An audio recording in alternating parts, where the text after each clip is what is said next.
Question number 46. 46 of 2001 AL MCQ paper. Let me read the question. A circuit contains 75 ohm resistor and an unknown resistance box in B as shown in the diagram. The internal resistance of the battery is negligible. Let me draw the given circuit. There is a 75 ohm resistor. Capital B is a resistance box. That's what they have said. This resistance is 75 ohm. A battery of 12 volt connected. EMF of the battery 12 volt. It does not have any internal resistance. That's what said in the question. If the voltage across 75 ohm is 9 volt, which of the following represents the unknown resistance? That's a unknown resistor inside B. The question asks, what are the things inside B? Draw the figure. The question asks us to find the resistor combination inside the box capital B. Draw it.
The easiest thing is using voltage divider rule. Let me take the resistor inside this R1 75 as R1 and let me take this resistor as R2 ohm. So first of all, we should find what the R2 ohm is.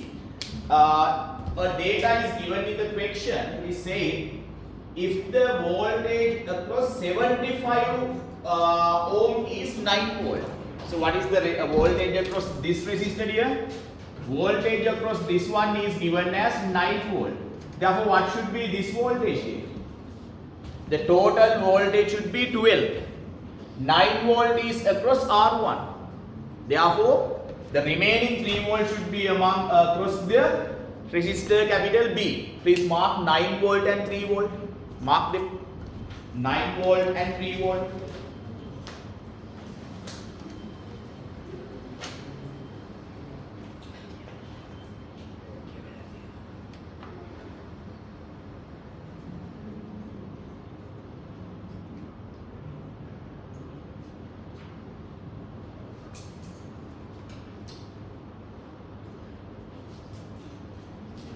Then let's use voltage divider rule. Please write, let us apply voltage divider rule. Let us apply voltage divider rule. What is voltage divider rule here? Voltage, look at board. Voltage across R1 resistor. Voltage across R1 resistor equals total voltage. Total voltage divided by total resistance multiply by R1. Do you know this or not? What is this there? Voltage across R1 resistor equals total voltage of this branch across the branch multiplied by R1. Now stop writing. Voltage across R1 resistor is given as 9. Total voltage across the branch is 12. That is the battery voltage. Total resistance is R1 plus R2 into R1. From this you can easily find R1. Do it. Find R1.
I can use cross multiplication and I can easily take R1 plus R2 the other side. So 9 times R1 plus R2 equals 12 times R1. Can you understand this, Maxi?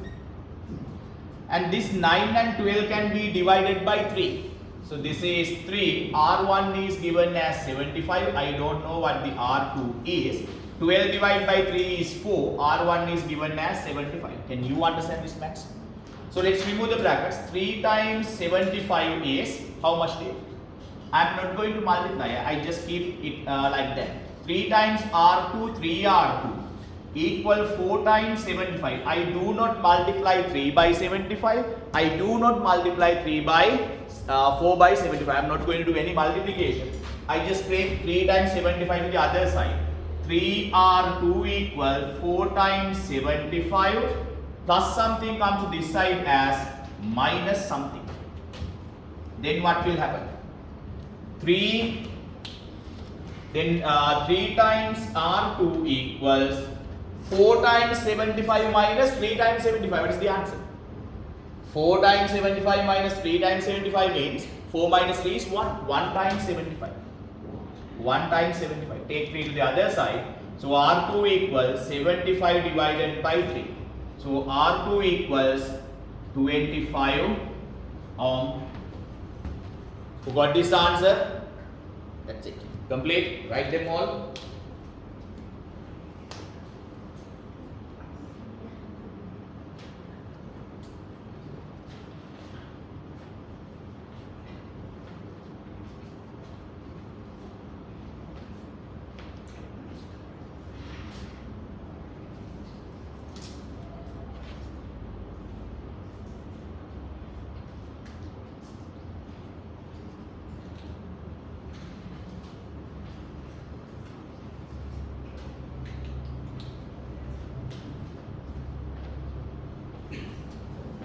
Right.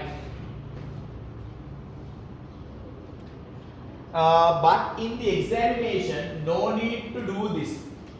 No need to write any of these things to find R2 as 25. Why is that? We can ease at once we can find what the R2 is without writing like this. How?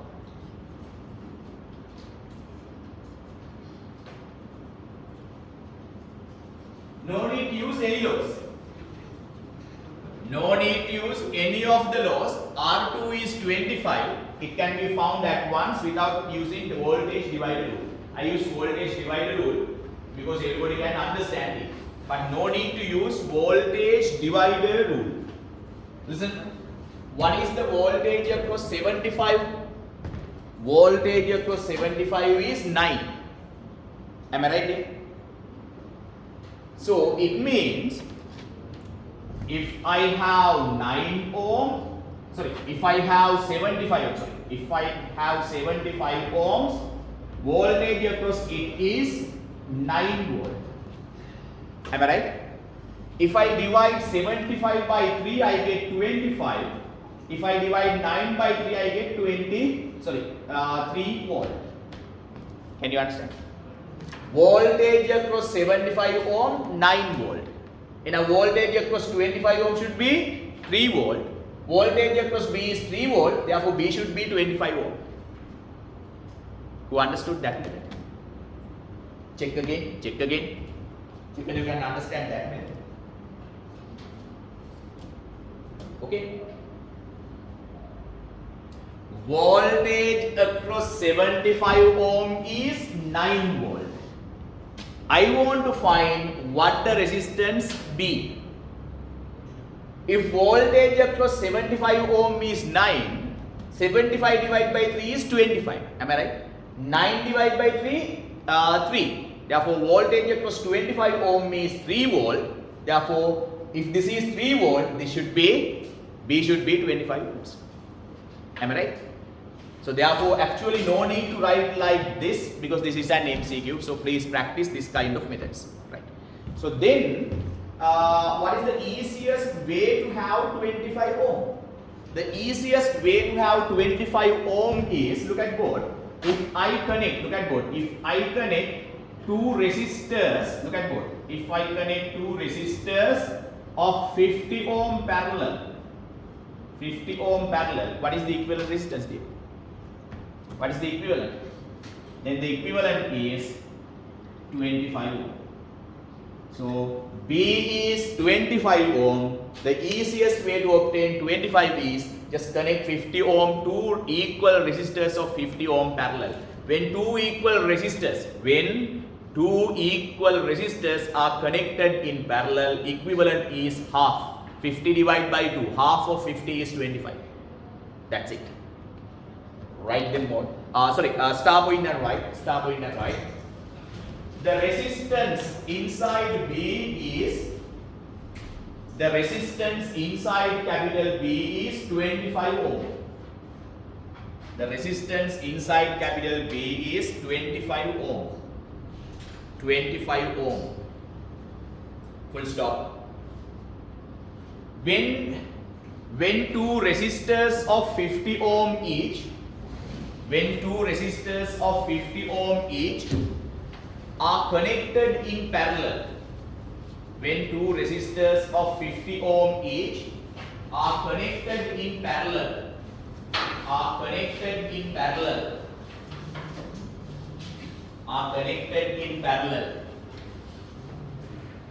come on, 25 ohm resistance can be obtained.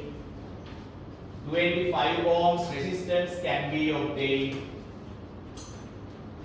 when two resistors of 50 ohm each connected in parallel. 25 ohm can be obtained. Please draw this figure and this figure. Please draw these two figures. And if you like, if you interested in the second method, you write the second method as a note. If you are interested in the second method, write it as a note. Start there.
Right, second method is much easier. So let's go to the next question, question number 47.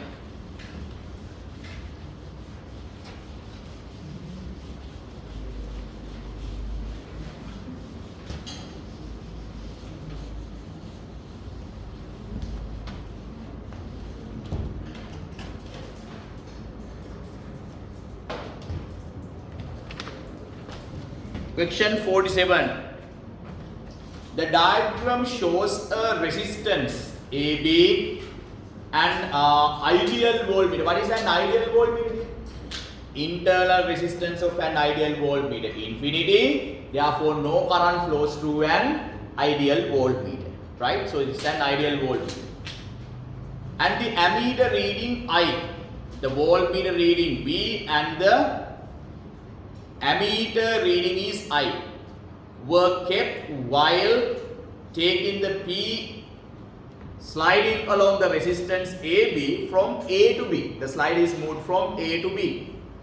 Which pair of graphs would correctly represent the variation of I with the voltage V? So this is a variable resistance. For the voltmeter, it's a variable resistance. Look at both. You take a uniform resistive wire and you wound it on a plastic tube. Then this is connected, this arrangement is connected. This is a uniform resistive wire, something like a nichrome wire, right? Look at both. Like this.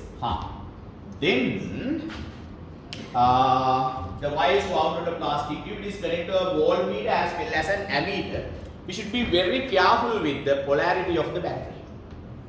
Negative terminal is connected to top.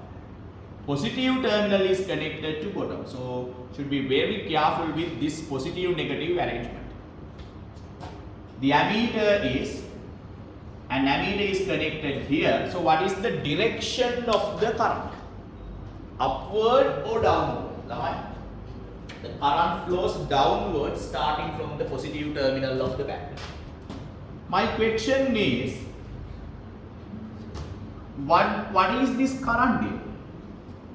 This is point A, this is point B. How do you find the current in the circuit?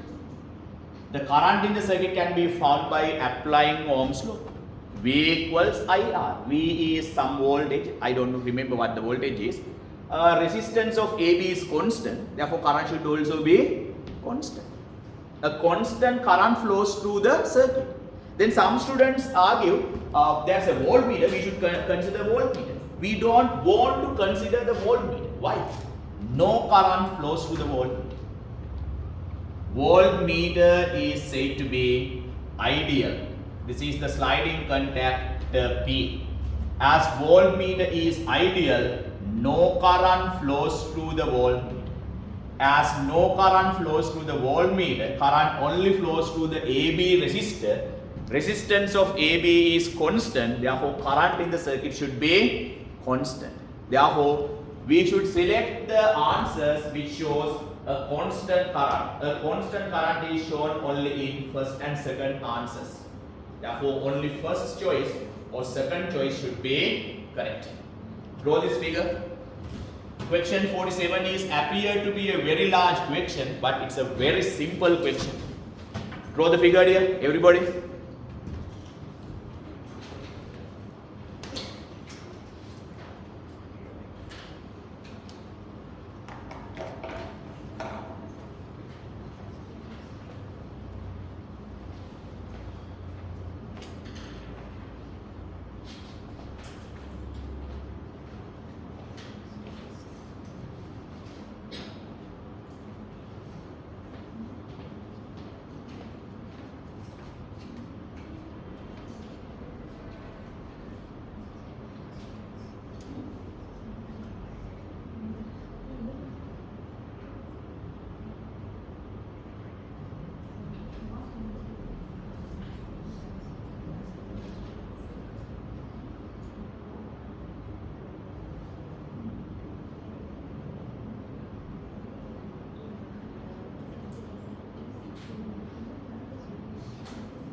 Below the figure, please write.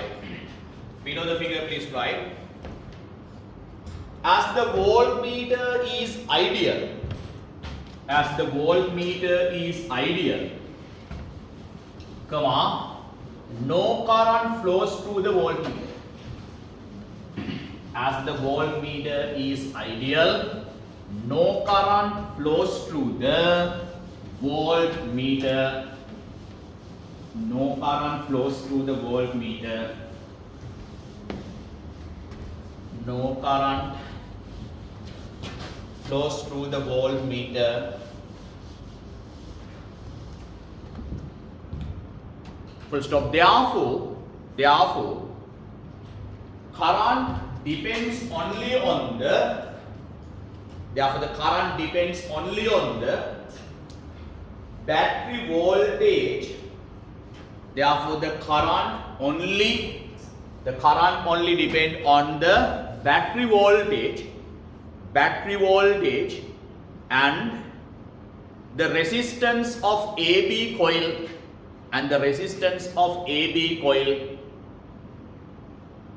Therefore, the current only depend on the battery voltage and the resistance of the AB coil. Full stop. As both of them are constants, full stop and write. As both of them are constants,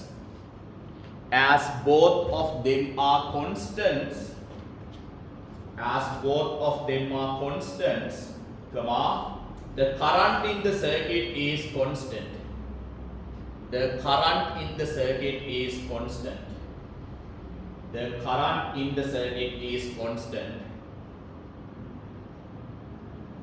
Okay, dear. What about the voltmeter reading? This is they have said this is slider P, and this distance is given as X. When X is increased, the resistance increased. V equals IR, I is constant. V equals IR, I is constant. When R increases, V should be increased. So if I name this point as C, voltmeter reading, look at what, voltmeter reading equals I into RAC, look at what, I is constant, the resistance is equal rho L over A, am I right? So therefore, when X is increased, voltmeter reading should be increased. Got it? So please write this. Please write voltmeter reading equals I into RAC. Please mark the point C clearly. Resistance of a wire is wound on a tube to make this coil. Resistance of a wire is given by rho L over A. When you move the sliding key upward along the coil, length of the wire increase, L increase. When L increase, voltmeter reading should be increased. That's it. So simple.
Below the equation, please write when the sliding key within brackets P, when the sliding key within brackets P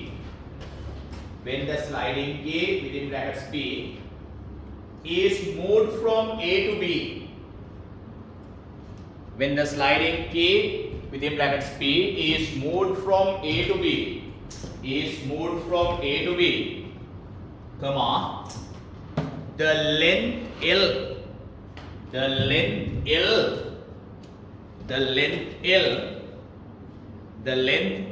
of the wire in between, the length simple L of the wire is increased. Am I right here? I'm talking about the section of the wire in between A and C is increased. Therefore, the voltmeter reading should be increased according to the above equation. Therefore, the voltmeter reading should be increased according to the above equation.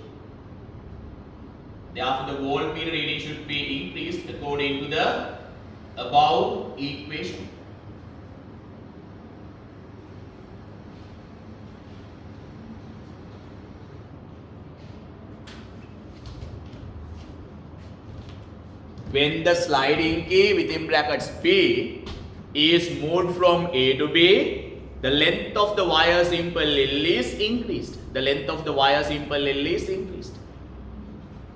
According to the above equation, voltmeter reading should be increased. Therefore, according to the above equation, voltmeter reading should be increased when L is increased. That's it. So simple. So which graph shows a constant current and increase in voltage? The current should be constant. Voltage should be increased. Which shows such a graph? Only the first answer. When you increase X current, whatever the value of X current is the same, but voltage is increased when you increase X. So it's better if you draw these two graphs and write the correct choice is 1. The correct choice is 1. That's it.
Next question, 48.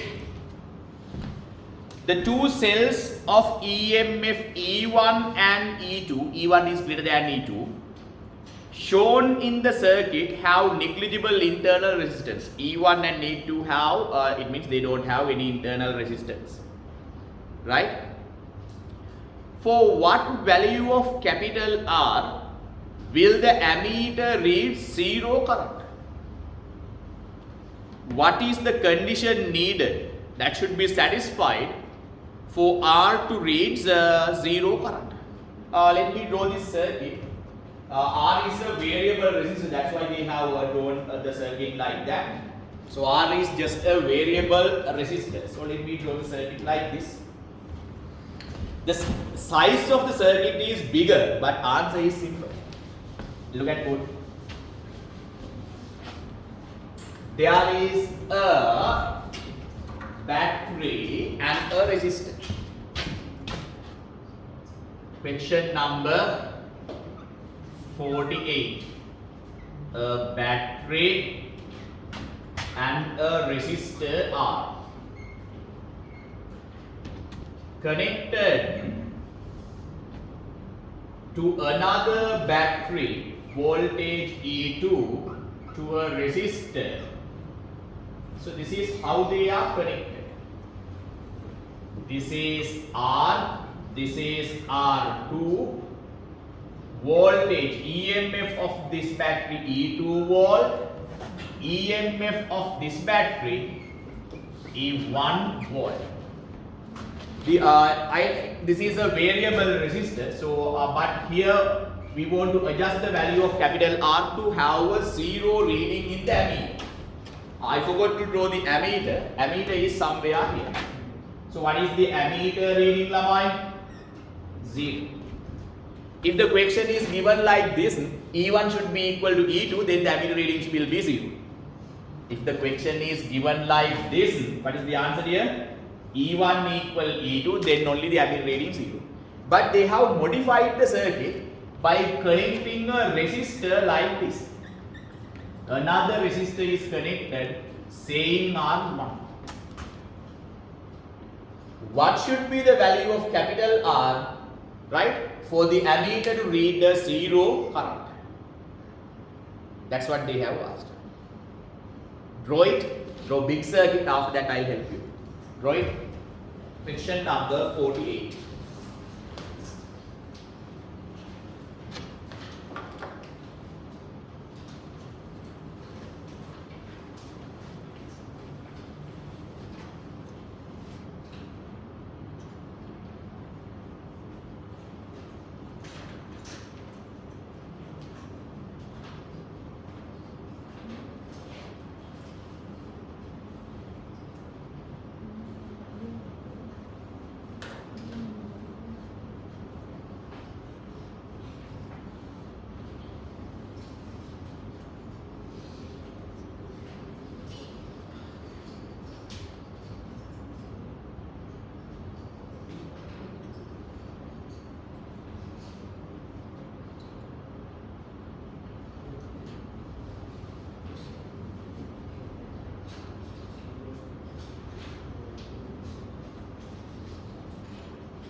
The first thing is, look at board. If I name this point as A, B, C, D, and actually a current flows through A, B, C, D section.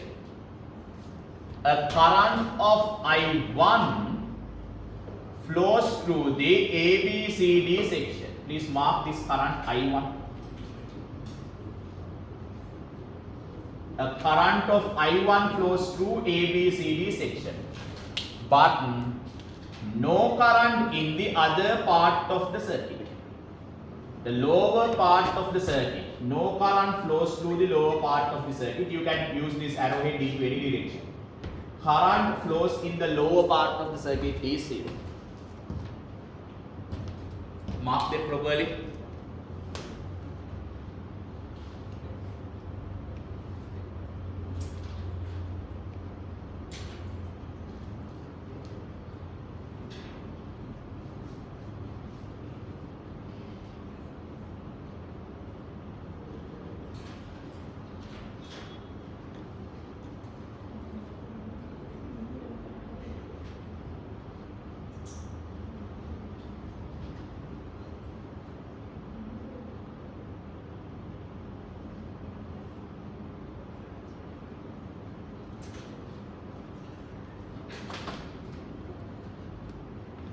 Now, for me, this is a potentiometer. For me, it's a potentiometer, balanced potentiometer circuit. Can you see it in that way? Set the 0, galvanometer reading is 0. At what time? When VDC equal to when EF. If the potential difference between D and C is equal to the potential difference between E and F, center zero galvanometer reading is zero, like a potentiometer. This is not a center zero galvanometer, it's an ammeter, but very similar to a potentiometer. Instead of a wire, a resistor is there. So how do you find VDC? VDC can be directly found by using potential divider rule, voltage divider rule for the ABCD section. Okay, so please write. Let us apply voltage divider rule to the ABCD branch, ABCD circuit. Let us apply voltage divider rule to the ABCD circuit. To the ABCD circuit, voltage divider rule to the ABCD circuit, comma, to find the potential difference between B and C, let us apply voltage divider rule to the ABCD circuit, comma, to find the potential difference between D and C. To find the potential difference between D and C. Okay, what is the voltage divider rule here? VDC equals total voltage divided by total resistance. Total voltage divided by total resistance multiplied by we won't find VDC, multiply by RDC, right? If I want VDC, multiply by RDC, that's it.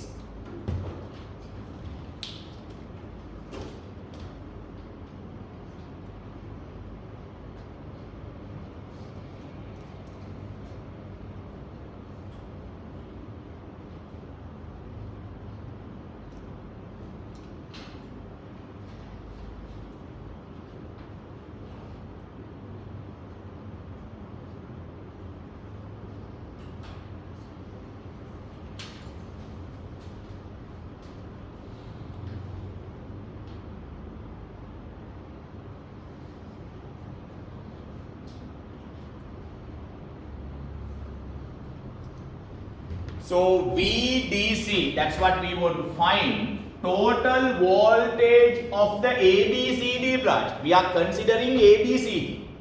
When we consider ABCD section, the total voltage of that section is the battery voltage E1.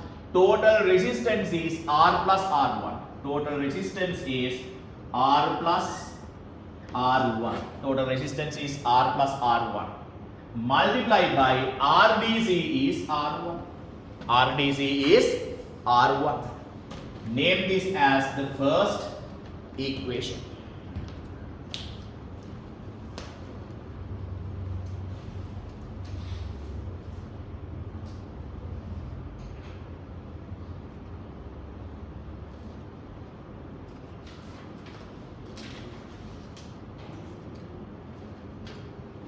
Okay, dear.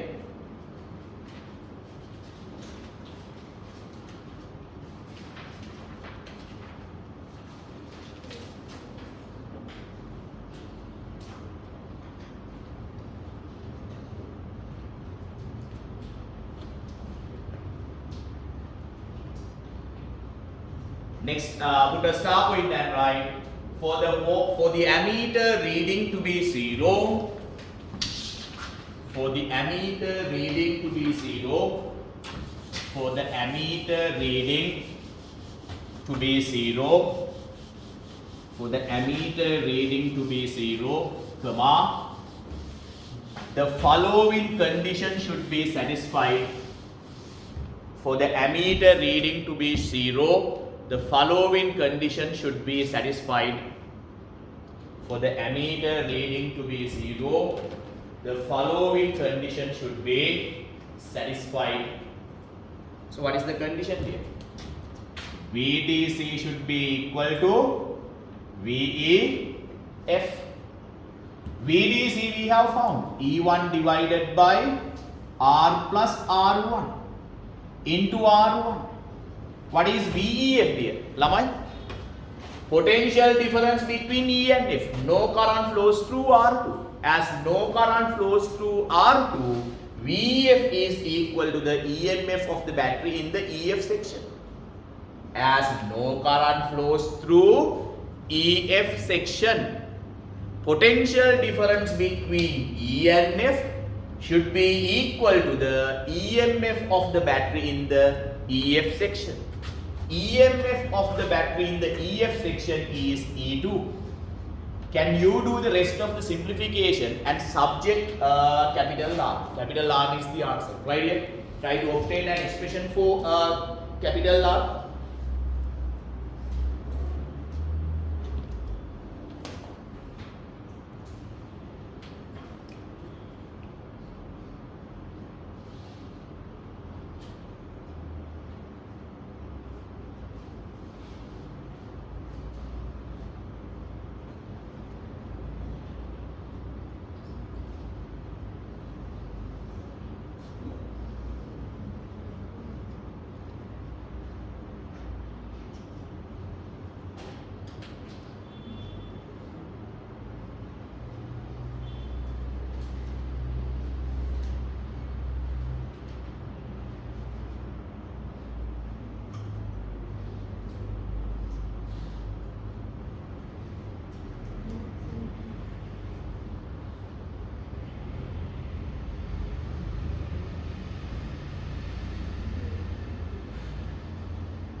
The easiest way to simplify this is interchange the terms by like this. Just interchange the terms like this.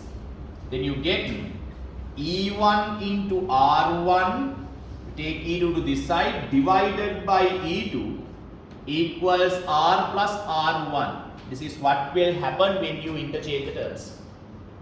Okay dear? Now just take R1 to the other side. E1 R1 over E2 plus R1 comes to this side as minus R1 equals R. Check whether they have given us such an answer, such an expression.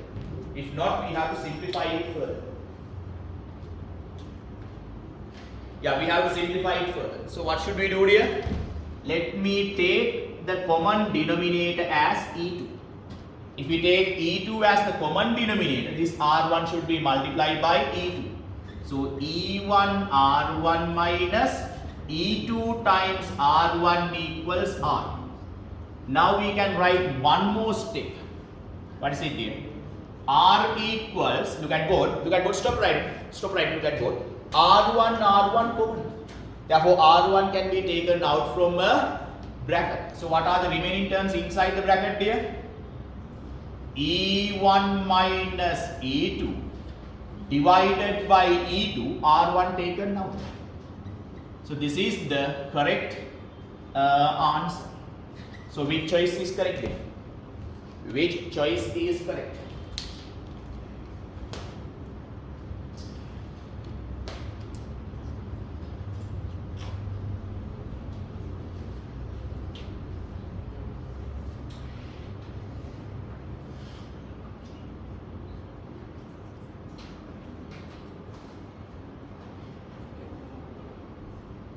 Answer is 5, right? Fifth choice is correct. Please write them all here.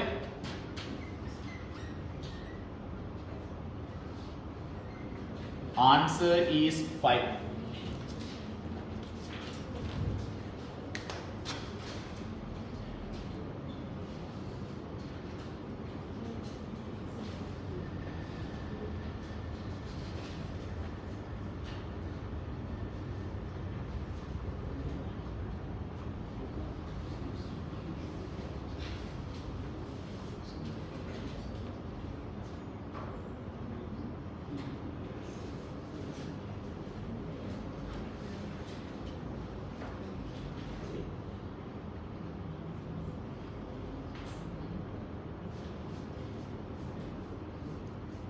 Question number 49 is theory.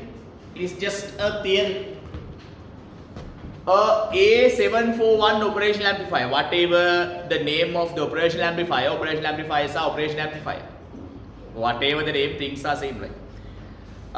Is powered with a supply voltage of plus or minus 15 volt.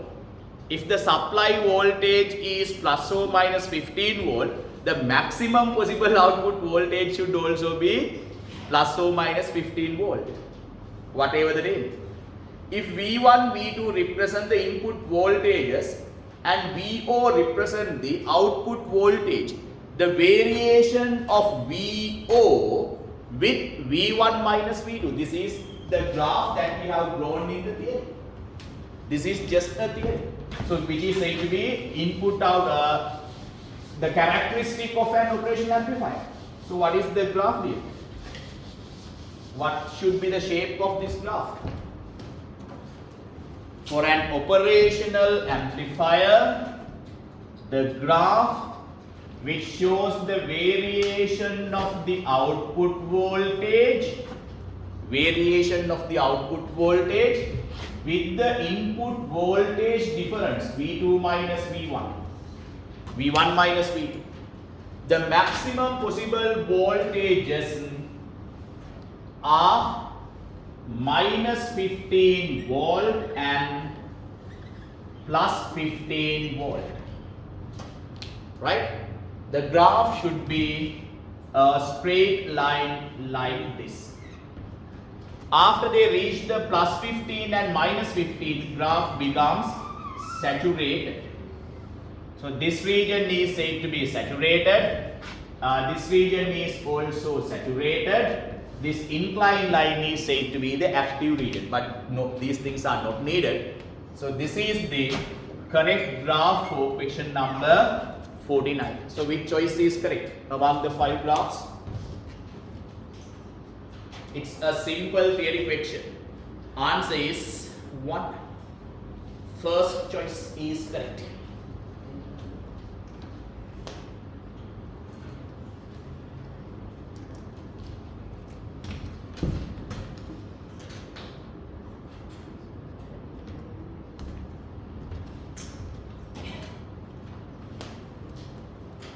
Draw this graph. You don't remember this. As you don't remember, you must draw it now.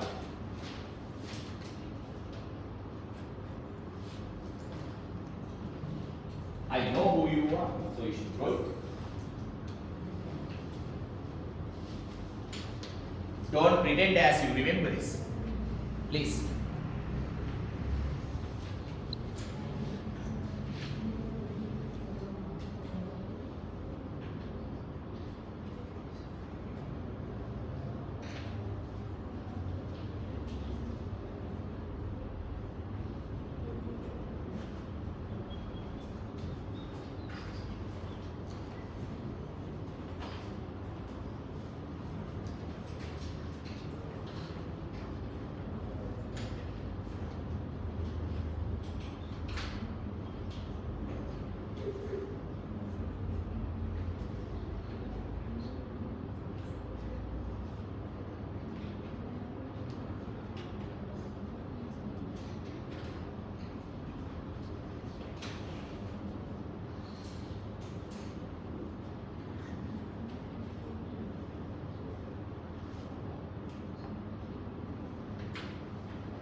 Now let's try for question number 50. Let's try for question number 50.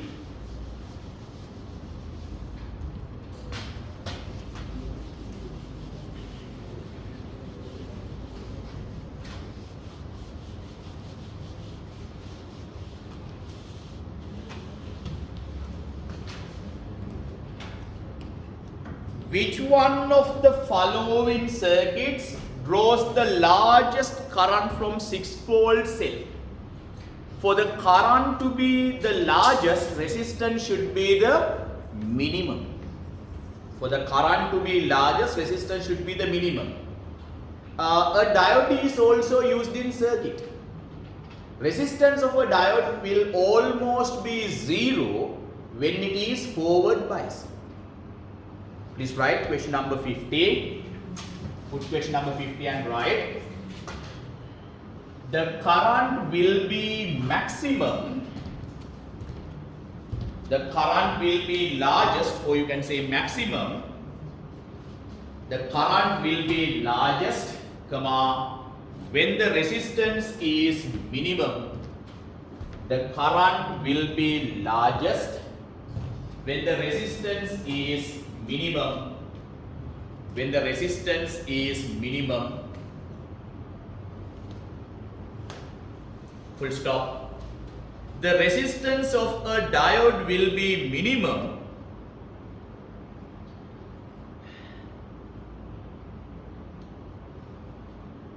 the resistance of the diode will be minimum. The resistance of a diode will be minimum when it is forward biased. When it is forward biased. The resistance of a diode is minimum when it is forward biased. Within brackets, the resistance of a forward biased resistor, forward biased diode, the resistance of a forward biased diode, the resistance of a forward biased diode is approximately 0, or can be considered to be 0. The resistance of a forward biased diode can be considered to be 0. Close the bracket. Among these 5 circuits, which circuit has forward biased diodes here?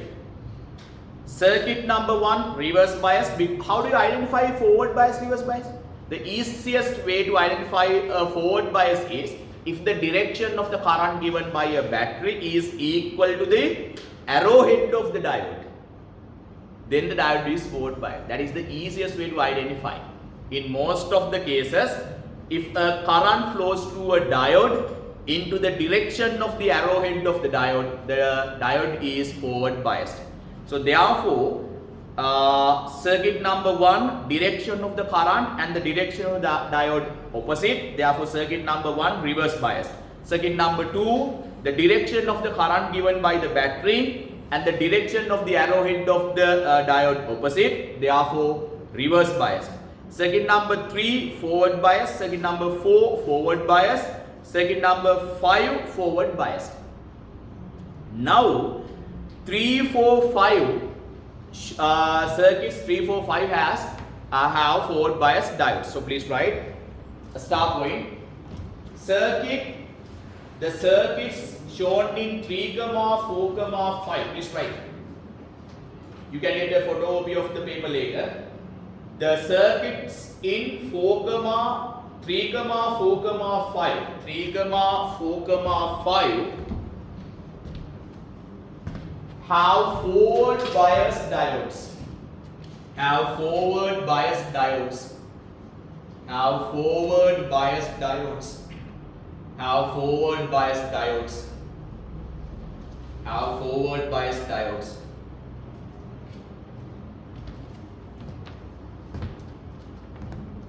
Right, so it means one of them should be the correct answer.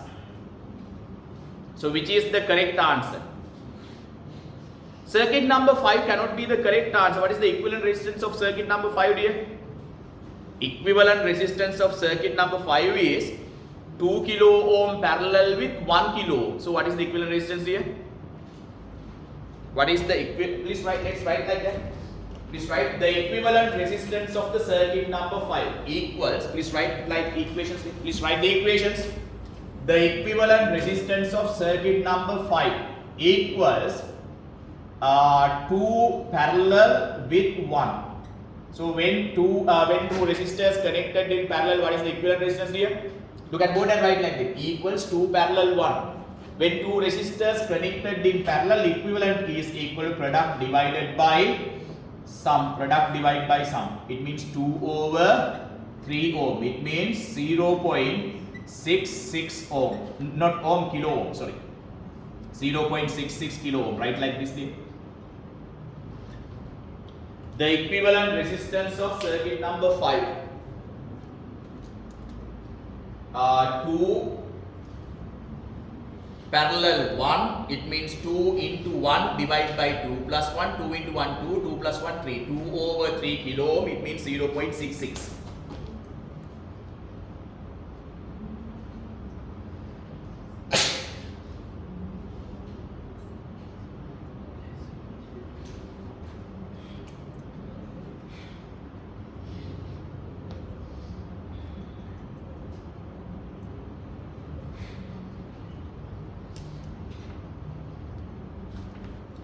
What about circuit number 4?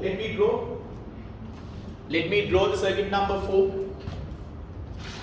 A battery, a resistor, a forward bias diode, another resistor. Am I right there? The battery gives a current into this direction. So direction of the current and the direction of the arrowhead same. That's why I have said this diode is forward biased. Right? This is please draw this figure here. This is the figure given in 4. The resistors are, this is 1 kilo ohm. This is 2 kilo ohm. Draw the circuit. And please name these points as X, Y, Z. Please name the points as X, Y, Z.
Right. So what is the resistance of the diode here? As the diode is forward biased, what is this resistance here? 0. 0 ohm connected in parallel with 2 kilo ohm. So what is the equivalent resistance here? 0. 0 parallel with anything is 0. Therefore resistance between Y and Z is 0. Therefore what is the equivalent resistance of the entire circuit? 1 kilo ohm plus 0. It means 1 kilo ohm. Got it? So please write, as the diode is forward biased, as the diode is forward biased, as the diode is forward biased, as the diode is forward biased, comma, the resistance of the diode is 0. Actually there will be 25 ohm, 40 ohm like that, but it is negligibly small when compared with 2 kilo ohm. As the diode is forward biased, comma, the resistance of the diode is 0. Full stop. Therefore, the resistance between Y and Z is 0. 0 connected parallel with anything is 0. 0 connected parallel with anything is 0. Therefore, the resistance between Y and Z is 0. Therefore, the resistance between Y and Z is 0. Leave a line and write. Therefore, the equivalent, leave a line and write the equation. Therefore, the equivalent resistance of the fourth circuit. Therefore, the equivalent resistance of the fourth circuit. Equivalent resistance of the fourth circuit equals, look at board, Rxy plus Ryz. Am I right there? The equivalent resistance of the fourth circuit equals Rxy plus Ryz. Rxy is 1 kilo ohm, Ryz is 0, therefore the equivalent resistance is 1 kilo ohm. What is the equivalent resistance dear? 1 kilo ohm. Now, what is the equivalent resistance of the fifth circuit dear? 0.66 kilo ohm. Equivalent resistance of the fifth circuit 1 kilo ohm. So through which circuit larger current flows? Circuit number 5 has a smaller resistance, therefore larger current flows to circuit number 5. Okay dear? Let's consider circuit number 3 also. What is the circuit number 3? Because the diode in the circuit number 3 is also connected in parallel. So even before I draw, now you know what the equivalent resistance is. You check the circuit number 3 and tell me what the equivalent resistance is. At once you should be able to tell me what the equivalent resistance of the circuit number 3 is. Tell me dear. Online students, send me your answer to my Zoom chat. Equivalent resistance of circuit number 3. Everybody please send me the answer to Zoom chat.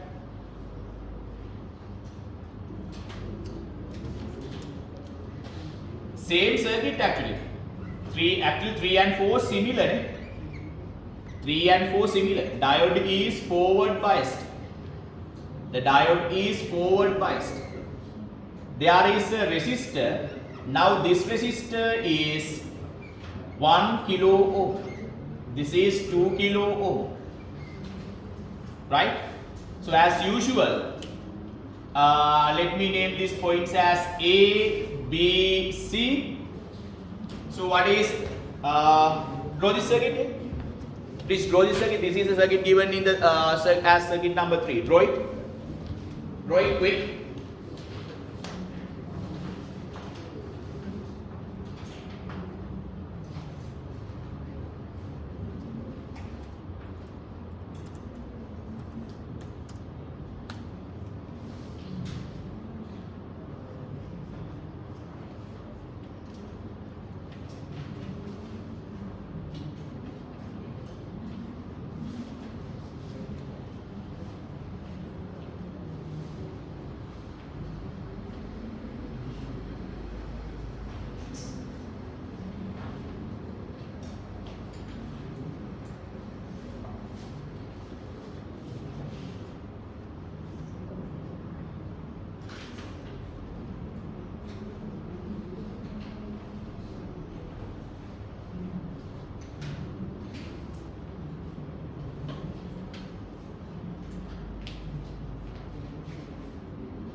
So here also the diode is forward biased. The resistance of a forward biased diode is almost 0. There may be 25 ohm, 40 ohm, even 60 ohm will be there. But 60 ohm is 0 when compared with 1 kilo ohm. It's a comparison. So the diode is forward biased. Its resistance is almost 0. 0 parallel with anything is 0. 0 parallel with anything is 0. Therefore resistance between B and C is 0. Only the resistance between A and B we want to consider. So below the circuit please write this sentence. Below the circuit please write the equivalent resistance of the third circuit. The equivalent resistance of the third circuit equals RAB plus RBC. RAB is 2 kilo ohm, RBC is 0. Therefore, this is 2 kilo ohm. The equivalent resistance of the third circuit equals RAB plus RBC. RAB 2 kilo ohm, RBC 0, 2 kilo ohm plus 0 is 2 kilo ohm. Okay dear? Start point and write. The fifth circuit has the smallest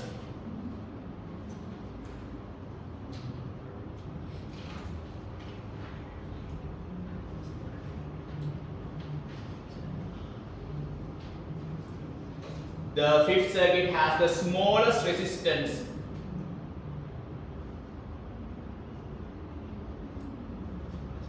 The fifth circuit has the smallest resistance.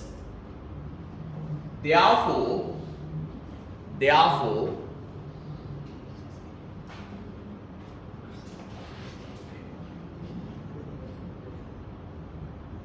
the fifth circuit has the, the fifth circuit has the smallest resistance. Therefore, the fifth circuit has the largest current. Therefore, the fifth circuit has the largest current. The fifth circuit has the smallest resistance. Therefore, the fifth circuit has the largest current. Right. So now we know the method. As we know the method, next time don't do any calculation like this. Just look at the circuit and try to identify the circuit. The theory here is, if you consider the circuit number 5, 2 kilo ohm and 1 kilo ohm connected in parallel. Listen to me here. Actually for this question, no need to write anything. By just looking at the circuit, within less than 10 seconds you can get the answer. In circuit number 5, 2 kilo ohm and 1 kilo ohm connected in parallel.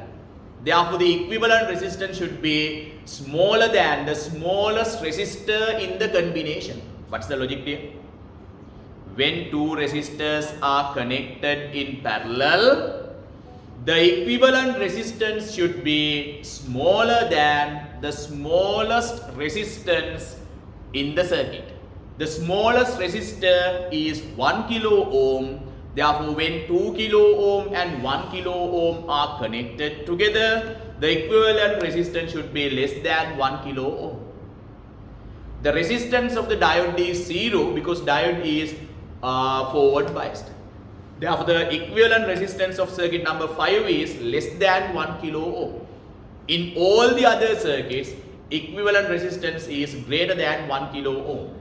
Therefore, the lowest resistance, the fifth circuit has the lowest resistance. Therefore, the largest current flows through the fifth circuit.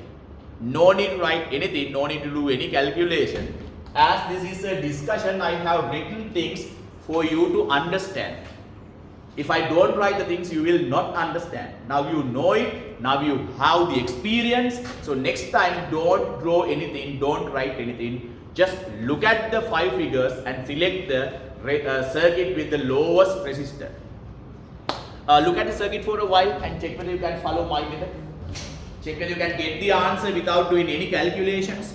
Look at the 5 circuits there.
Right, I think things are much clearer now.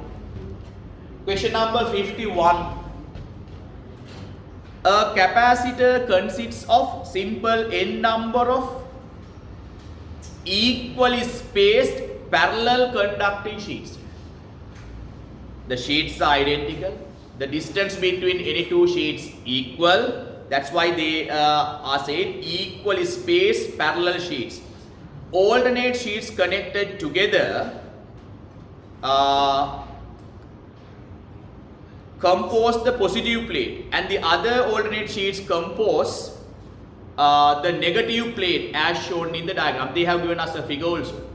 If capital A is the area of each sheet and D is the spacing between each of the two adjacent sheets, the capacitance of the arrangement is. Look at board here, how the sheets are placed. Look at board. Let us draw this capacitor. Let me draw this capacitor.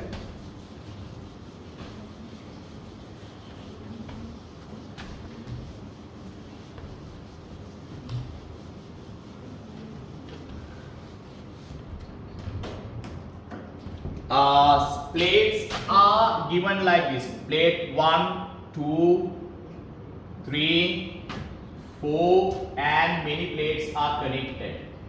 Number of plates will be n. Right. The plates are connected alternatively like this. This one connected to this. And the next plate is connected to here. This is how the plates are connected. Okay, and these plates are also connected together.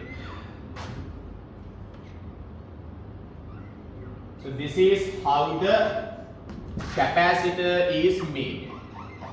For the question number 51, please draw this figure here. 1, 2, 3, 4, 5, 6, 7, 8, 9. This is the end plate.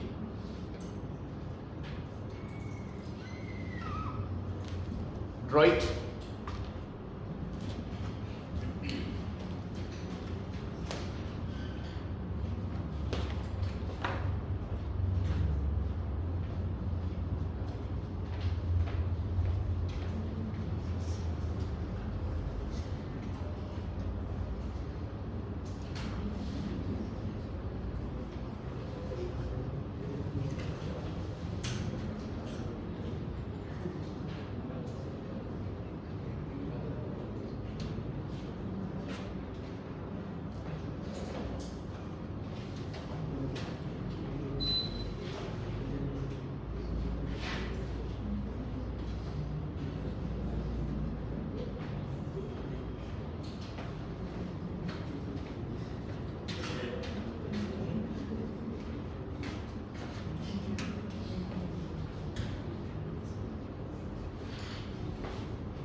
So how are they connected here, and how many capacitors are there?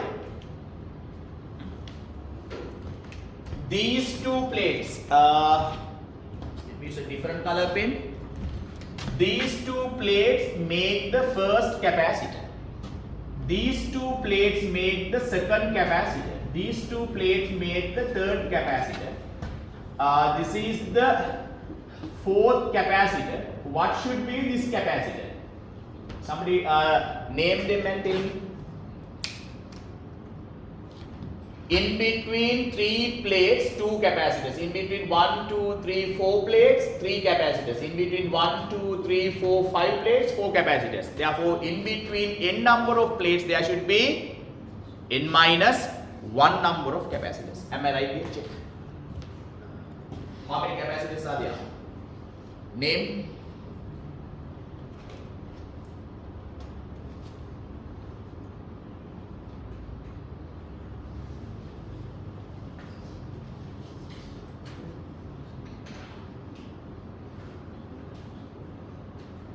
So this should be n minus 1.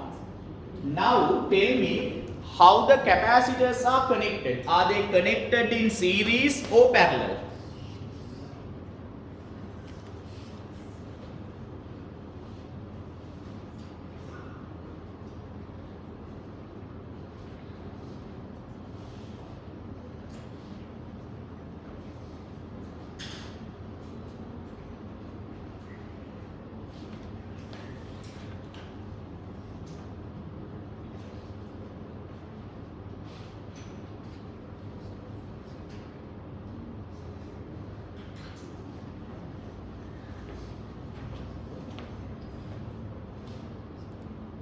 What is the easiest way to identify whether the capacitors are connected in series or parallel?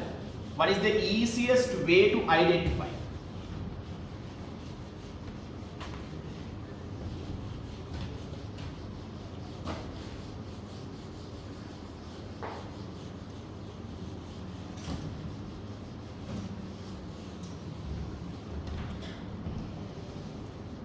The easiest method to identify whether the capacitors are connected in series or parallel, connect the battery. For example, let's say we connect a battery of 6 volt. We have connected a battery of 6 volt.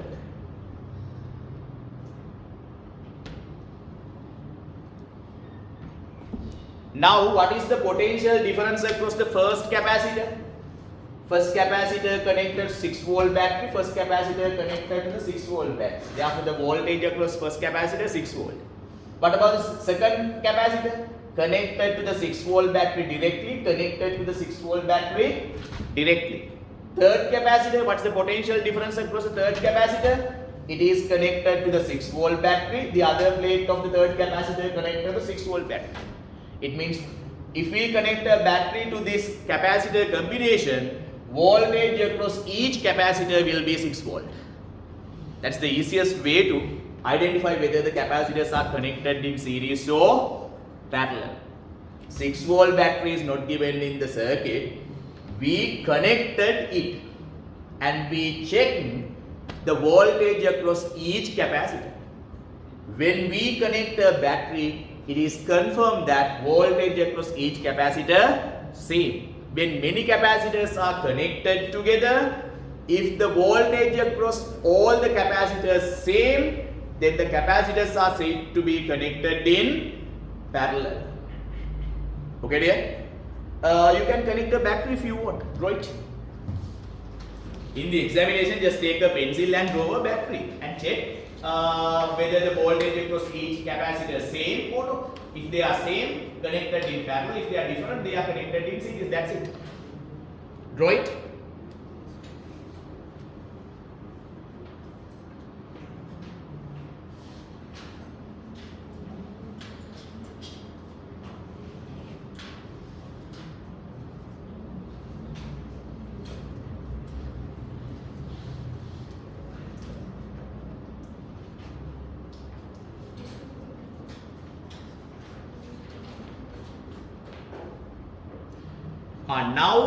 Now please write voltage across each capacitor is same.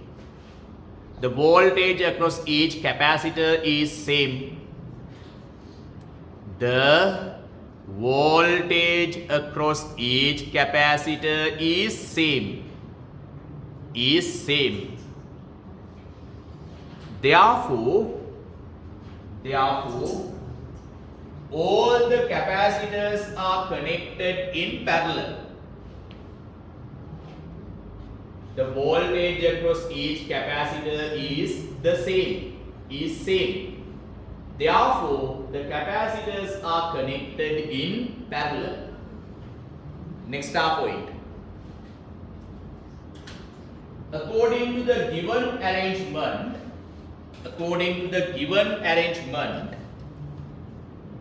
look at board. According to the given arrangement, n minus one number of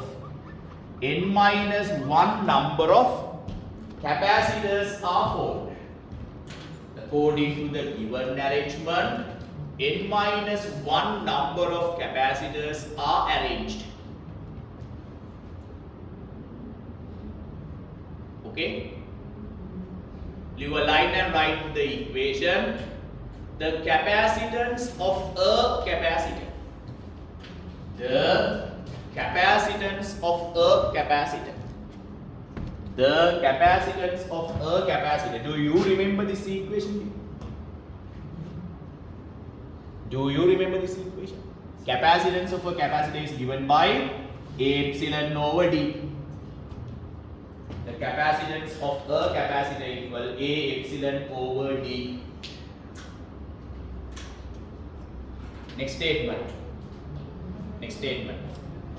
When capacitors are connected in parallel, when capacitors are connected in parallel, when capacitors are connected in parallel, comma, the equivalent capacitance is the summation of the capacitances. When capacitors are connected in parallel, comma, the equivalent capacitance is the summation of the capacitances. Is the summation of the capacitances. Okay, dear? Right. So leave a line and write equation, final equation. Therefore, the equivalent capacitance of the capacitors. Therefore, the equivalent capacitance of the capacitors equals, look at what. Therefore, the equivalent capacitance of the capacitors equals C1 plus C2 plus C3 plus dotted line plus C n minus 1. Am I right here? Because n minus 1 number of capacitors are there. Therefore, the equivalent capacitance equals C1 plus C2 plus C3 plus Cn minus 1. Write them all.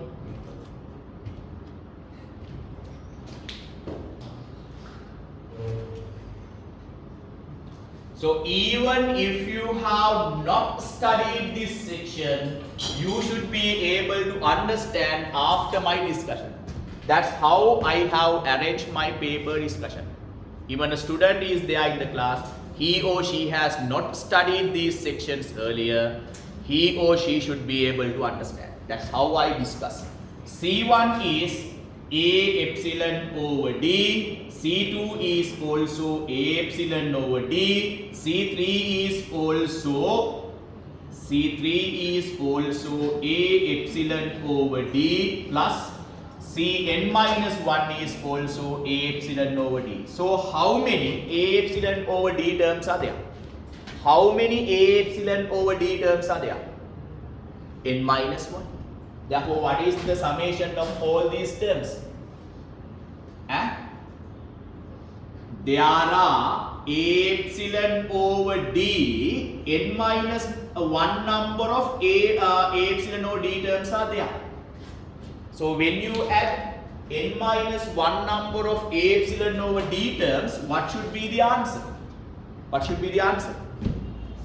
A epsilon over D times n minus 1. Very good.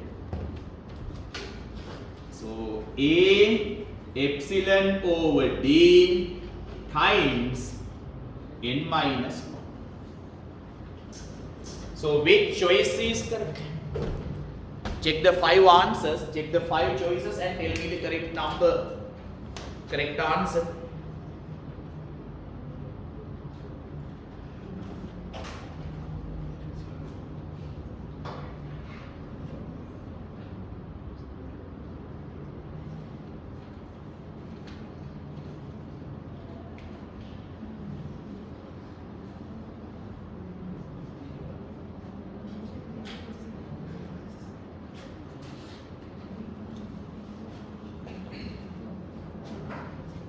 Correct choice is 3, third answer. Correct choice is 3.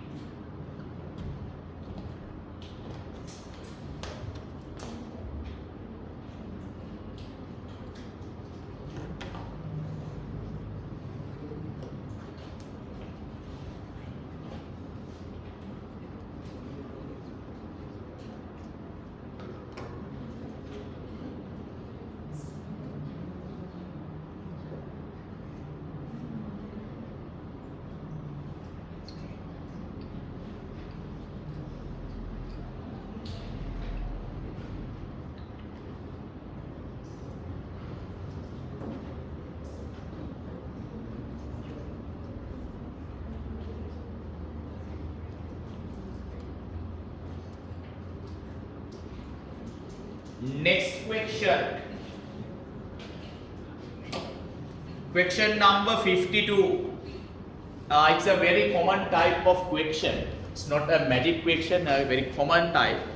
S1, S2, S3 and S4 are four Gaussian surfaces. Gaussian surfaces. Drawn in the vicinity of two equal and opposite charges plus Q and minus Q as shown. The net electric flux through the surfaces S1, S2, S3 and S4 represented by Phi1, Phi2, Phi3 and Phi4 respectively. Which of the following is correct? The total electric flux coming out through a Gaussian surface is equal to Q over epsilon. Flux is equal to Q over epsilon. Q is the total charge inside the Gaussian surface. Am I right dear? Star point and write question number 52 and write total electric flux. Question number 52, please write the total electric flux coming out. The total electric flux coming out through a Gaussian surface. The total electric flux coming out through a Gaussian surface. Coming out through a Gaussian surface is given by the following equation. Total electric flux coming out through a Gaussian surface. Coming out through a Gaussian surface is given by the following equation. Please write this equation here. Write it.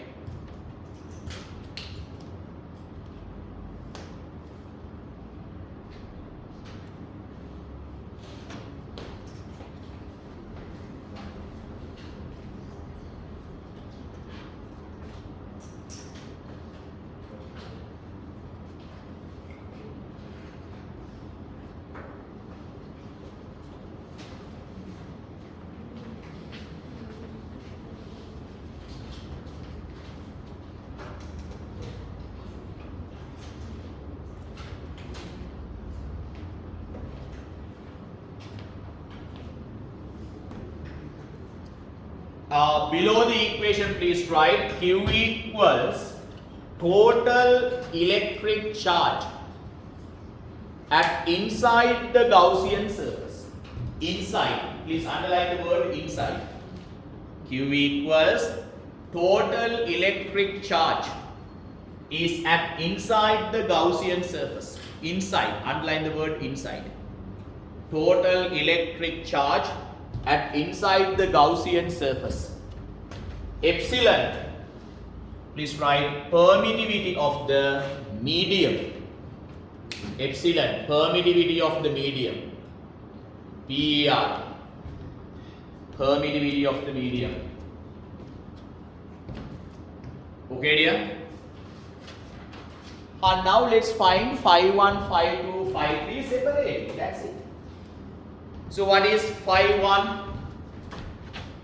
Electric flux coming out from the first surface is Q over epsilon. Q is 0. No charge is at inside S1. If you check, no charge is at inside the first Gaussian surface. 0. 0 divided by epsilon. 0 divided by anything is 0. So like that, that's fine. Electric flux coming out from the second surface is Q over epsilon. Q is given as plus simple Q divided by epsilon. Can you do the rest and find the electric flux coming out from the other surfaces, dear? Can you do it without my help?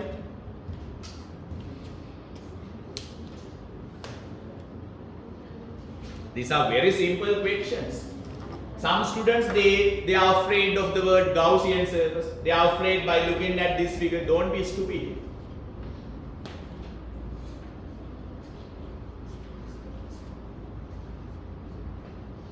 you should not worry about the outer appearance. Especially, you should not worry about the figure. Whatever the figure, everybody has the same requirements. So don't be afraid by looking at the thing. And don't be afraid by looking at the names. Gaussian surface. It's a surface.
Electric flux coming out to the third surface.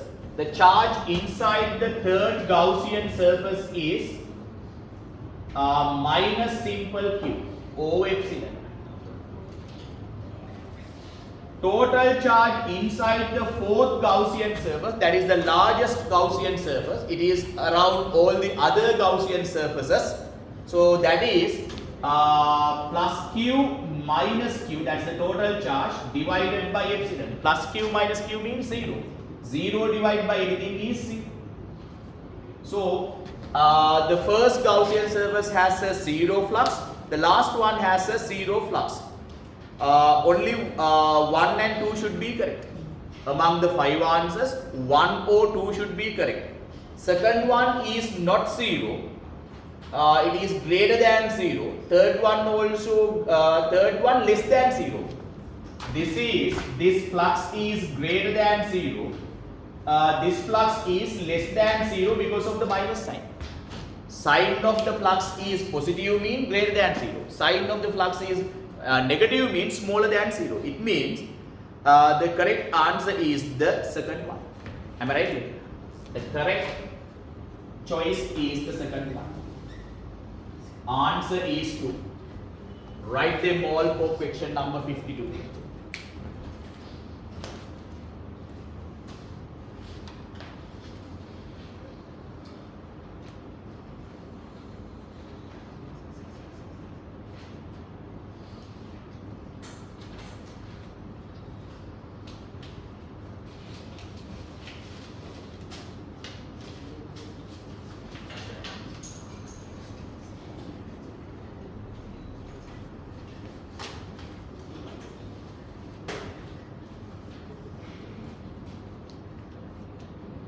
Correct. 52 answer is 2.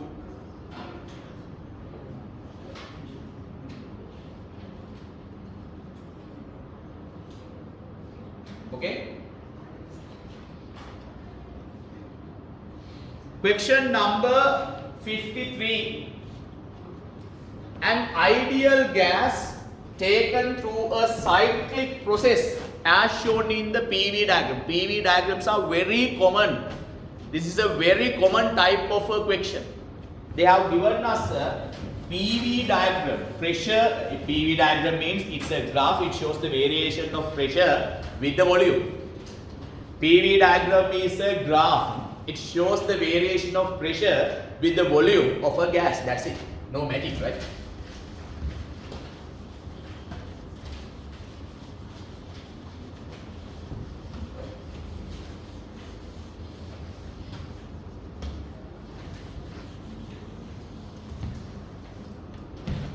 Question number 53.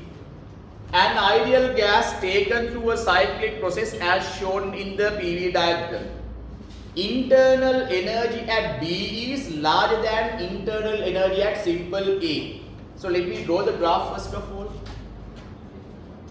the graph of pressure versus volume. It's a cyclic process.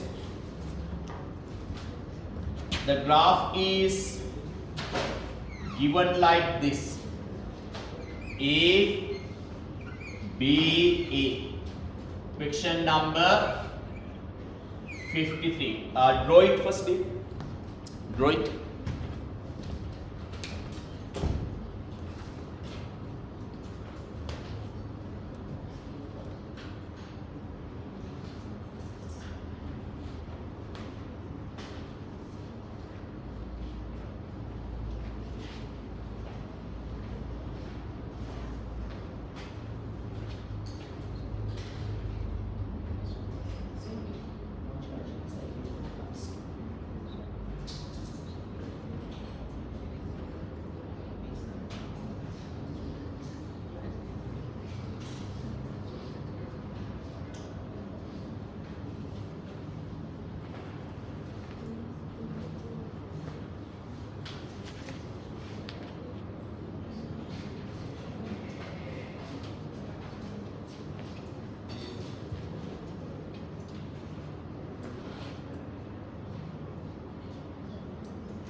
They have given us a data. We can use that data later.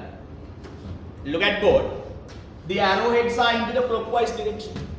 The arrowheads of the graphs into the clockwise direction. So, statement A: the net work done by the gas is positive for the whole process. If the arrowheads are into the clockwise direction, the total work done by the gas is positive.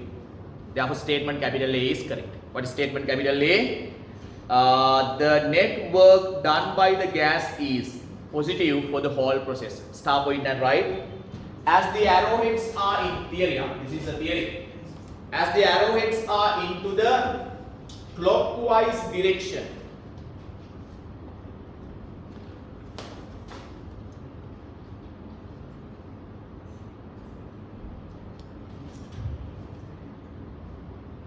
as the arrowheads are into the clockwise direction, work done by the gas is positive.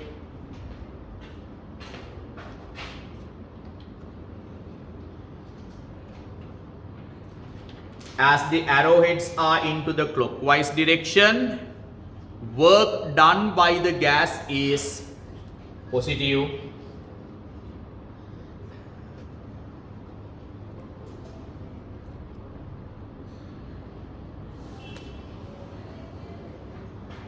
Therefore, the statement capital A is correct. The first star point, as the arrowheads are into the clockwise direction, as the arrowheads are into the clockwise direction, comma, the net work done by the gas is positive. The net work done by the gas is positive. The total work done by the gas is positive. Therefore, the statement capital A is correct. Therefore, the statement capital A is correct. So, we have proved that A is correct. What about statement B? Heat is absorbed along A to B, whereas heat is given out along the path BA. They have given us a data.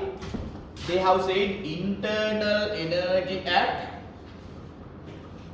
they have given us a relationship between internal energy at A and B.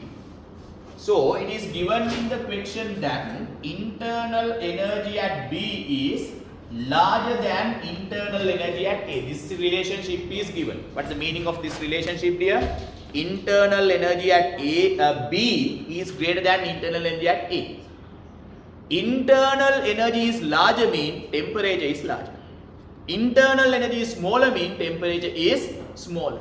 Therefore, temperature at B is larger, temperature at A is smaller according to this given relationship. Next star point and right. It is given in the question that it is given in the question that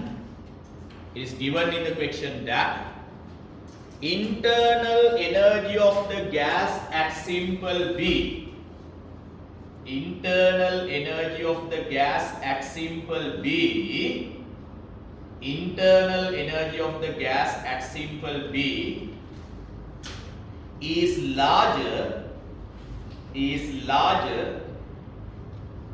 than the internal energy of the gas at simple E, is larger than the internal energy of the gas at simple E, internal energy of the gas at simple E.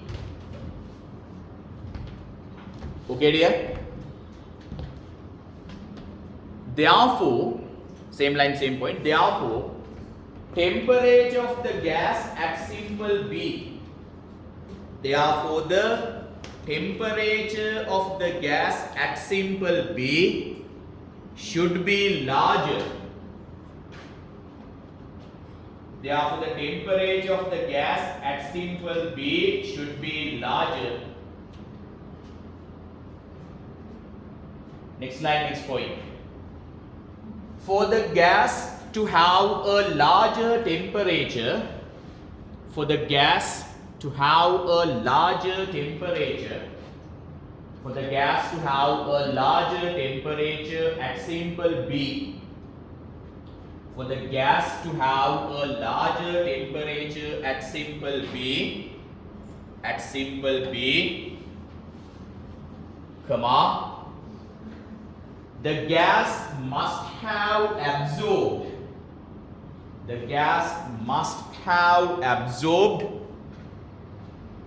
heat energy. The gas must have absorbed heat energy. The gas must have absorbed heat energy. Look at board. The gas must have absorbed heat energy from simple A to simple B process. From simple A to simple B process. From simple A to simple B process. Therefore, the statement B is correct. Statement capital B. Therefore, the statement capital B is correct. Therefore, the statement capital B is correct. Therefore, the statement capital B is correct. Read all the star points. So far, we have proved that A and B statements are correct. Read them all. Read everything. Check whether you can understand those things. Read.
Right, now we have proved A and B are correct. What about C? The temperature of the gas beginning of the process is same as the end of the process. Yes. If the gas starts at A, the state is changed from A to B, B to A. Finally, it is at the starting point. As it is a cyclic process, it goes from A to B and B to A. Finally, starting point is A, ending point is also A. Therefore, initial temperature and final temperature should be the same.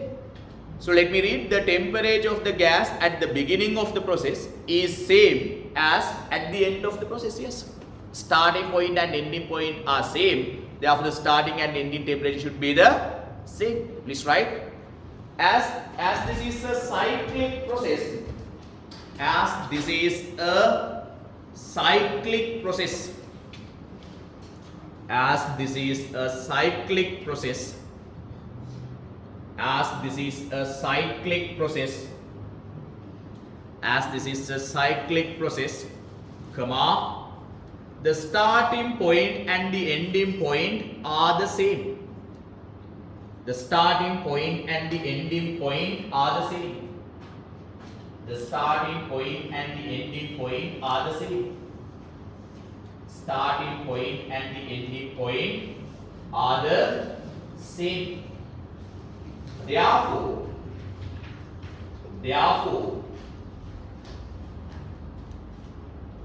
starting point and the ending point are the same. Therefore, starting temperature and ending temperature are equal. Therefore, the starting temperature and the ending temperature are equal. Starting temperature and the ending temperature are equal.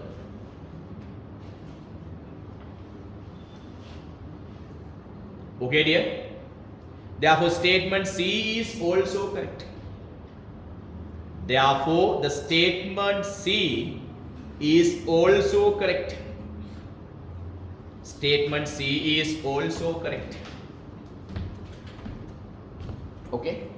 So, all A, B, C correct. Therefore, what is the answer? A is correct. B is correct. C is correct. Therefore, the answer is 5. Answer is 5. All A, B, C are correct. Therefore, the answer is 5. Okay, dear?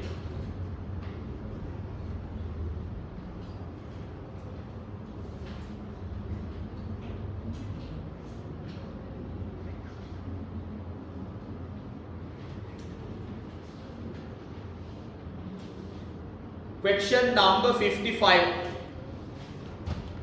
A mass is attached to the lower end of a vertical elastic spring, which is rigidly fixed the other end.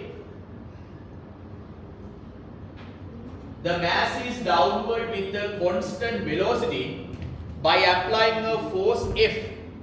The variation of the force F with the time T is best represented. So as the object is moved with a constant velocity, what should be the resultant force acting on the object? Velocity is constant mean acceleration is 0 mean resultant force should be 0. Am I right? So please write as the object, question number 55. Sorry, we didn't discuss 54. We didn't discuss 54. 54. Electrons are emitted from a certain metal when a monochromatic light of wavelength lambda incident. H is the Planck constant, C is the velocity of light. Consider the following statements. Kinetic energy of the electrons emitted from the metal is less than hc over lambda. What is the energy in a photon, dear? Please write the equation. The energy stored in a photon. The energy stored in a photon. What is the equation, dear? Do you remember? How much energy is stored in a photon? Equals, what is the equation? HF. Energy stored in a photon is HF. But what is frequency, dear? V equal F lambda. Therefore, F is equal to V over lambda. So it is H. F means V over lambda. Here, V is the velocity of light. So it is C over lambda. Please write like this. The energy stored in a photon equal HF. F means V over lambda. V means velocity of light. It is C over lambda. Write them all here. Okay? As a note, please write as a note, please write V equals F lambda. V is the velocity of light. Normally velocity of light is indicated by C. C equals F lambda. If you take lambda on this side, you get C over lambda equals F. You will get C over lambda equals F. Write them all.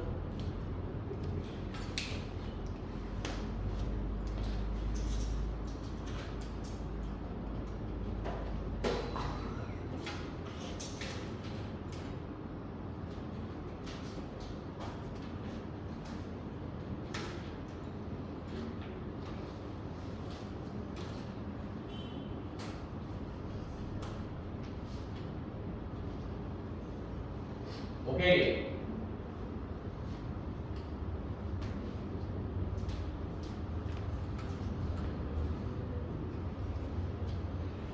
So, listen, when a photon incident on an electron, the electron absorbs this energy. Hc over lambda is absorbed by an electron.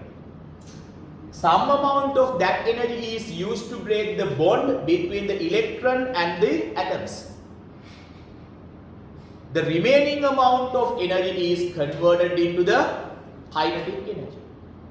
Therefore, kinetic energy in a photon should be less than Hc over lambda.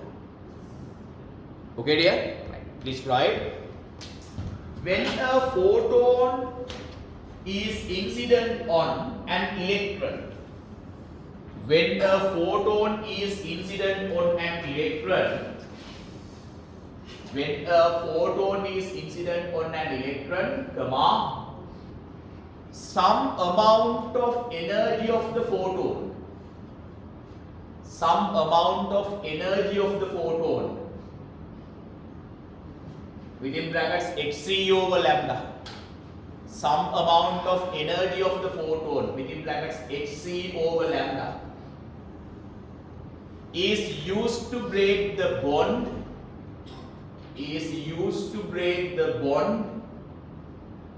between the electron and the surface. Some amount of energy in the photon, within brackets Hc over lambda, is used to break the bond between the electron and the surface. Full stop, same line, same point. The remaining amount of energy,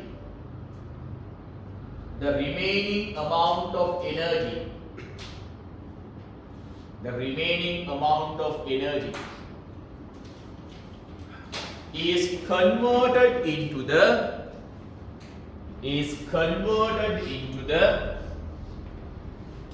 kinetic energy of the removed electron, is converted into the kinetic energy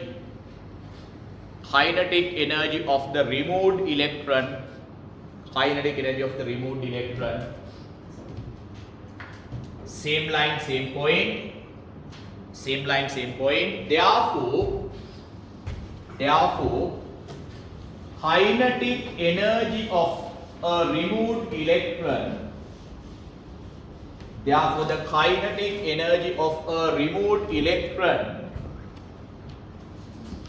is less than, look at board and write, is less than Hc over lambda,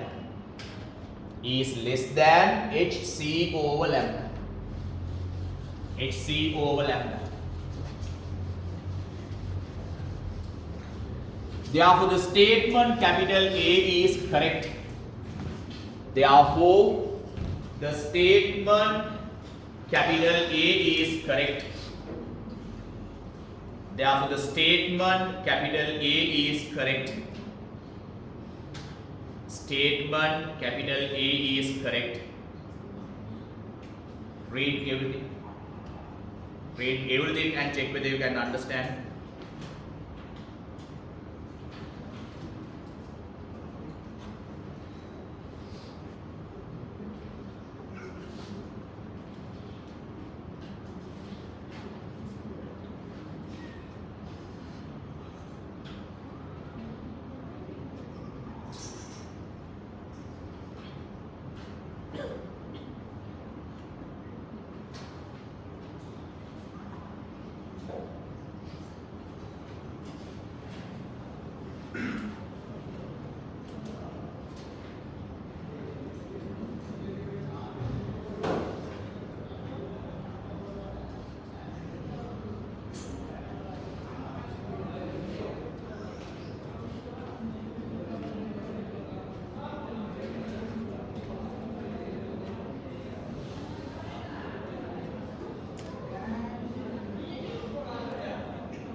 Then what do you think about statement B?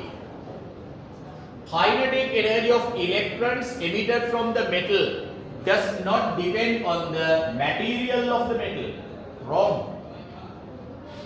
Different materials have different values for the work function. What is work function, dear?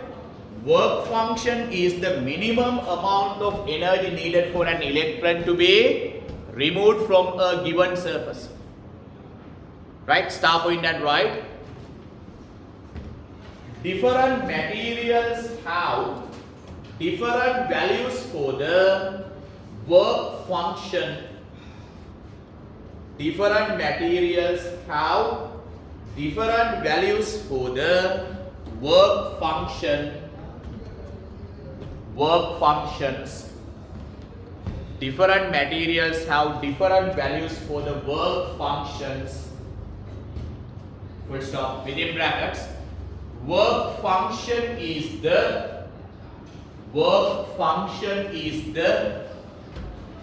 minimum amount of energy needed. Work function is the minimum amount of energy needed to be removed from a given surface. Within brackets, right?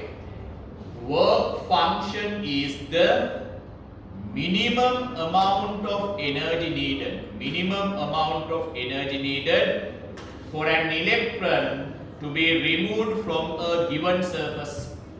To be removed from a given surface. To be removed from a given surface. Close the bracket.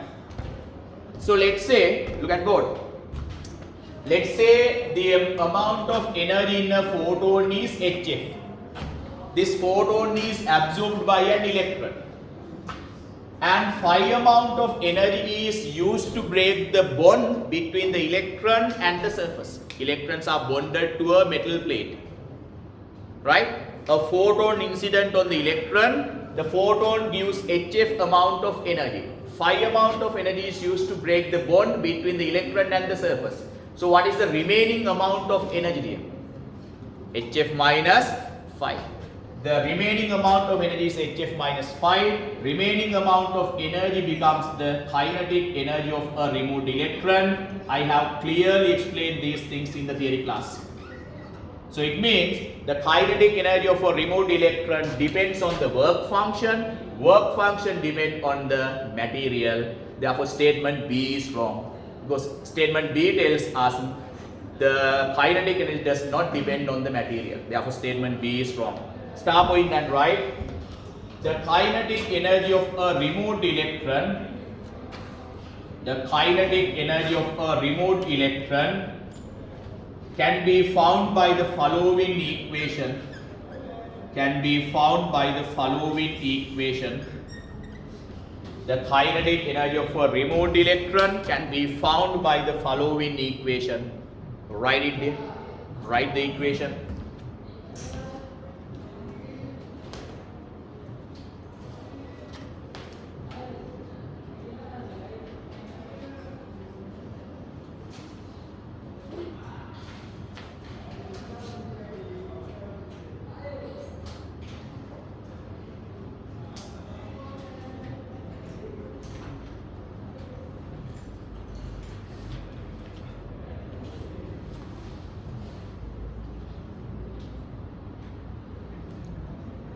Star point and right. According to the above equation, according to the above equation, according to the above equation, comma, it is confirmed that, according to the above equation, comma, it is confirmed that, it is confirmed that, according to the above equation, it is confirmed that the kinetic energy of a removed electron, the kinetic energy of a removed electron depends on the material depends on the material. Full stop. Therefore, statement B is wrong. Therefore, the statement capital B is wrong. Statement capital B is wrong. Okay, dear? What about C? The rate of emission of electron depends on the wavelength. No. The rate of emission of electrons in photoelectric effect depends on the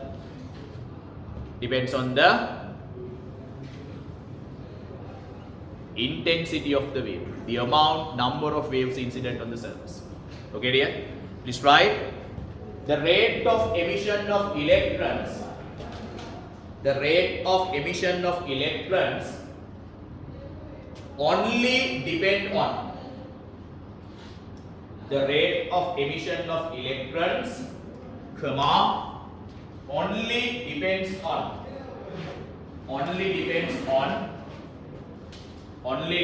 on the intensity of the wave. Only depends on the intensity of the wave. Intensity of the wave. Therefore, the statement capital C is wrong. Therefore, the statement capital C is wrong. Therefore, the statement capital C is wrong. Right? So it means A correct, B wrong, C correct. Sorry, C is wrong. So therefore, which choice is correct here? Only A is true. Only A is true. B and C wrong. Only A is true. Answer is 1. Answer is 1. So these are very common questions. This kind of questions are always given in the paper. We have discussed several questions now. All of them are commonly given, very often given. Question number 55. A mass is attached to the lower end of a vertical elastic string which is rigidly fixed at the other end. The mass is then moved downward with a constant velocity by applying a force F. The variation of F is best represented by, look at board here. Look at board.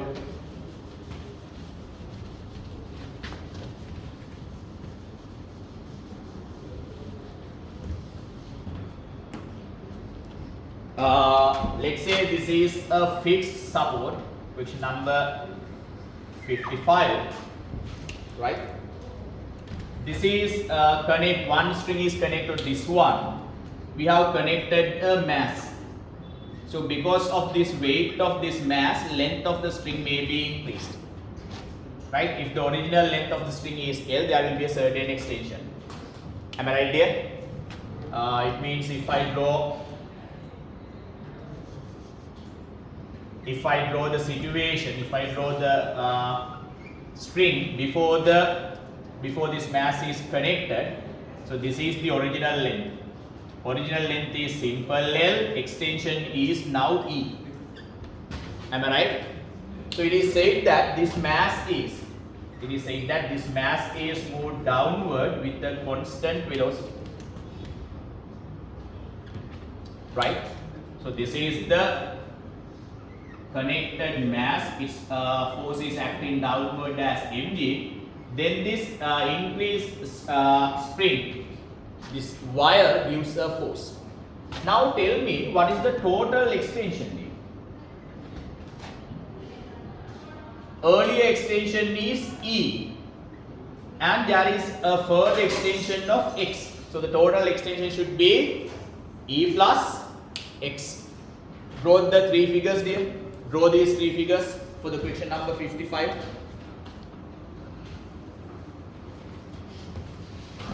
Draw the three figures.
Right. On the third figure, I should mark one more force. Actually, the question asks the variation of that force. Please mark the force capital F. The system, this object is moved downward with a constant velocity by this capital F. This capital F force pushes the object downward.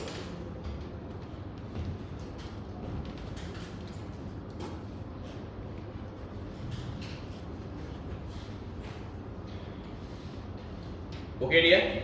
Right. And please mark the force here as F1. This is F1. Please mark this as F2. F1 is the force given by spring when the object is at rest. F2 is the force given by the spring when the object is moving with a constant velocity of v meter per second. So here the object is at rest. So please mark F1 and F2 clearly.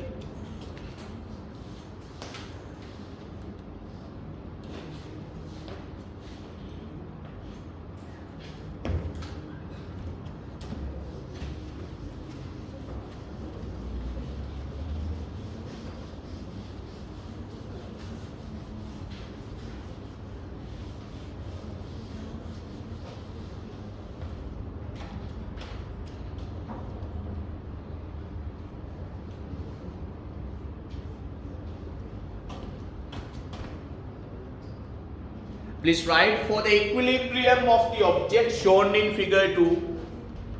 Please write for the equilibrium of the object shown in figure 2. For the equilibrium of the object shown in figure 2, what should happen? This upward force should be equal to the comma, leave a line and write F1 equals mg.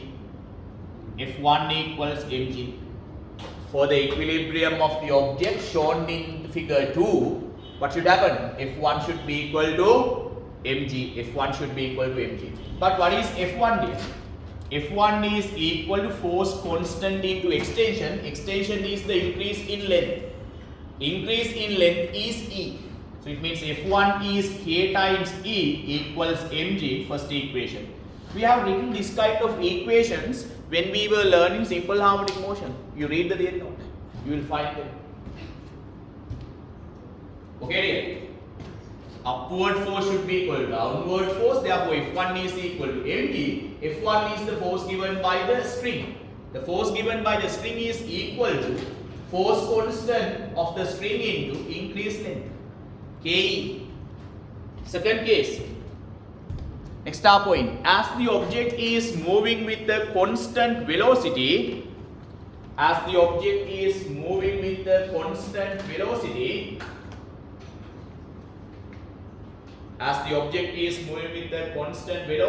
comma, the resultant force on the object should be 0. As the object is moving with a constant velocity, the resultant force acting on the object should be 0. The resultant force acting on the object should be 0. Should be 0.